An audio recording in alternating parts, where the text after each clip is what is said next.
If you were to venture through the remote, bamboo-covered mountain ranges in southwestern China, you would come across many familiar animals. Golden snub-nosed monkeys, snow leopards, tarkin, or maybe even a giant salamander. However, one animal would stand out as different from the rest, the giant panda. Although arguably the most recognizable animal in the world, they are often considered an evolutionary accident. Their notoriously low birth rates, a diet that relies solely on bamboo, and of course their small geographical range appears to have doomed them from the start. It is because of strange traits like these that scientists around the world have been puzzled by this creature for centuries. Fossils of them and their ancestors are also very rare, turning their origin into somewhat of a mystery. In fact, until recently no one really had any idea where the giant panda even came from, with the debate centered around one question: are pandas even bears? In many ways, like its bamboo-heavy diet and strange thumb, it is more similar to the red panda, with whom it shares a common name. On the other hand, it has both the skull and body shape of a bear, as well as a similar tail. The strange animal was first described all the way back in 1869 by a French naturalist who had visited China. He named it Ursus melanolusus, which sparked controversy as it translates to black and white bear.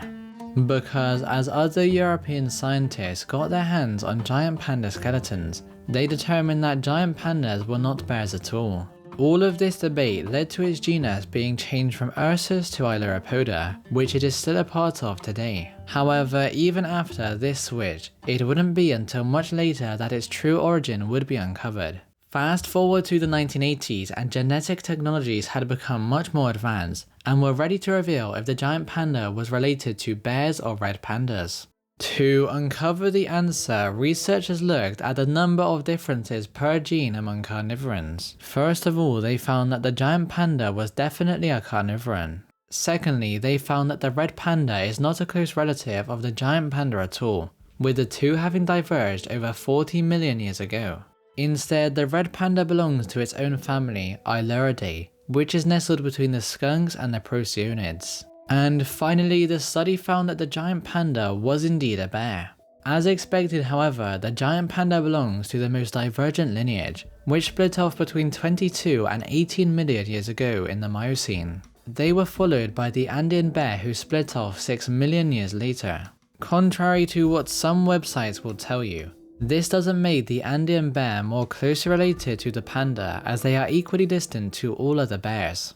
But although genetics can tell us when giant pandas evolved, they can't tell us where. Since giant pandas are only found in China today, scientists originally assumed that they evolved somewhere in East Asia. But taking a look at the fossil record hints at a very different origin. The oldest panda relative found so far dates to 11.6 million years ago and comes from Europe, not Asia. The creature, which was found in northern Spain, is known as Cretzoeuroctus. As of 2025, only its lower jaw and teeth have been found, which fortunately for us is exactly what we need to find out what it ate. Based on both the shapes and damage to the ancient teeth, scientists can confidently say that it was a small herbivore. However, it is unlikely that it developed the giant panda's most well-known trait, a love for bamboo. Instead, it is likely that they specialized on harder plants with a limited availability of nutrients, hence their smaller size. By taking a look at the climate it lived in, we can even guess why it went extinct. In the early late Miocene, the world was in a particularly humid and warm phase, favoring smaller forest-dwelling species. However, as the epoch went on, the planet began to dry and cool, which meant that it could no longer support forests in the Mediterranean,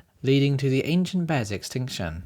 Before this happened though, Myomastae appeared just 1 million years after Cretzoeuroctus. This time, they had spread out from the Iberian Peninsula, reaching as far as Central Europe. Their fossils once again indicate a highly herbivorous diet. Because of the 8 or so million year gap after the giant panda's lineage diverged, it's hard to say how they became herbivorous in the first place. One theory is that early bears were all herbivores. After all, the second most primitive bear is highly herbivorous, although its relatives were certainly not. Others point to the climate, which possibly benefited herbivores. Unfortunately, until more fossils are found, we really won't know for sure. And as fate would have it, soon after that first gap ended, another one began. For 2 million years they vanish, only to reappear again in China. The earliest of these Chinese animals, Ailurochtos, would have likely been recognizable as a panda. And as its thumb would indicate, these bears had already begun eating bamboo. Well, actually they don't have a thumb, but instead an enlarged sesamoid bone, which serves as a pseudo-thumb. This helps them to grasp bamboo whilst feeding. And coincidentally, the red panda is one of the few other mammals to have such a trait, also using it in the same way. However, scientists found that in its case, the pseudo-thumb evolved to help them move through the trees. Giant pandas, on the other hand, definitely evolved it to eat bamboo, explaining why since Ailurochtos they have steadily grown in size. It is also believed that Ailurochtos wasn't as dependent on bamboo, and may have been an omnivore. Then finally, 2 million years ago in the Pleistocene epoch, the first fossils of bears belonging to the pandas genus Ailuropoda show up in the fossil record. Like today, their fossils were found in what is now southern China, mostly in caves. Based on their skulls, it is clear that they were already very similar to the modern pandas we know and love today. But they were distinguishable by a weaker bite and a smaller size, though it is clear that they were bamboo specialists. So when exactly did the transition to a bamboo diet take place? Well, it was only recently when looking at the carbon and oxygen isotopes found in their ancient teeth that the answer was revealed. The carbon isotopes show that they became strictly herbivorous by 2.5 million years ago. However, as indicated by the varied oxygen isotopes, they lived in a much wider range of habitats, some with very little bamboo. So the switch to bamboo seems to have taken place rather recently, despite being their most recognizable trait. But there is still an unanswered question. How could a bear with a carnivore's digestive system eat nothing but bamboo? Because the giant panda doesn't even have the enzymes needed to break down cellulose or deal with a lot of fiber. However, in 2019, scientists cracked the code. What they found was that in terms of energy intake, the ratios of fats, proteins and carbohydrates, their diet more closely mimics that of a carnivore. Giant pandas are now known to eat specific species and parts of bamboo depending on the time of year, so they can minimize their fiber intake. For example, their favorite part of bamboo are the shoots, which are high in protein and low in fiber. Unfortunately, they also encountered another issue with only consuming bamboo. It is toxic. Containing high amounts of cyanide, raw bamboo is lethal to almost all carnivorans. But recently they found several genes which code for enzymes capable of breaking down cyanide. This means that their gut microbiome is suited for cyanide consumption. In fact, it is estimated that the average adult panda will consume some 60 milligrams of cyanide a day. However, relying on a single food source is risky, especially in a highly seasonal environment. To deal with these challenges, giant pandas collect a lot of shoots in the warmer months and create a stash for winter. And when I say a lot, I mean it, as the average individual will eat up to 14 kilograms a day. As expected, this means they poop a lot, roughly 280 times a week. Compared to other carnivorans, their limited energy intake means that they don't like to waste it, making them seem rather lazy. In the wild, social interaction is rare and they generally avoid climbing up slopes at all costs. Besides the panda's love for bamboo, its second most distinctive feature is its black and white coat. Because as strange as it may seem, their pattern provides excellent camouflage.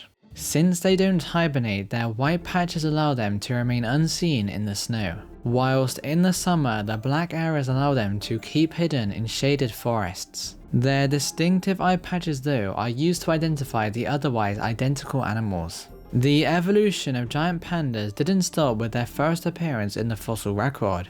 They have actually split into two subspecies fairly recently. Genetic analysis has shown that the Qingling pandas diverged from other pandas over 300,000 years ago. Their isolated habitat has meant that a lot of inbreeding has taken place, explaining their brown and white coat. Still, after all this, there are some unanswered questions, like why didn't an already herbivorous animal fill the role of large bamboo specialist instead? Just as remarkable as its evolutionary story is its recovery from extinction. The wild population has rebounded from a low of 1,100 to over 1,800 in 2014. Still, they are far from their historic abundance. As recently as just a few centuries ago, the giant panda could be found across the mountains of southern China and even into Vietnam and Burma. Thanks for watching, I'll see you in the next one.